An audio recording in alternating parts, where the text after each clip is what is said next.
ঈদের পঞ্চম দিনেও সাপ্তাহিক ছুটিতে লোকে লোকারণ্য হয়ে উঠেছে কক্সবাজার সমুদ্র সৈকত। দীর্ঘ ছুটির আনন্দ উপভোগ করতে কয়েক লক্ষ পর্যটক ভিড় জমিয়েছেন বিশ্বের দীর্ঘতম এই সমুদ্র সৈকতে।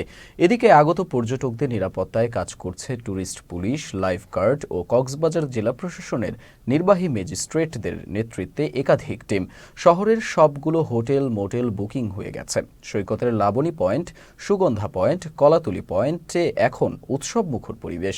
পর্যটকদের কেউ কেউ সাগরের ঢেউয়ে শরীর ভিজিয়ে সাঁতার কেটে উপভোগ করছেন সাগরের জলরাশি। ঈদ উৎসব ঘিরে কক্সবাজার সৈকতে চলছে সব বয়সী মানুষের আনন্দ উল্লাস। পর্যটকদের নিরাপত্তা নিশ্চিতের জন্য ট্যুরিস্ট পুলিশ সার্বক্ষণিক কাজ করছেন বলে জানান ট্যুরিস্ট পুলিশের অতিরিক্ত ডিআইজি আপেল মাহমুদ। আলহামদুলিল্লাহ, ফ্যামিলি নিয়ে আসতে এখানে খুব ভালো লাগতেছে।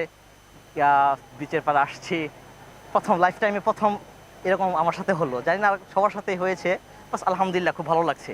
খুব ভালো লাগছে, কক্সবাজারটা বেছে নিয়েছি, নিজের থেকেও ভালো লাগে কক্সবাজার আসতে।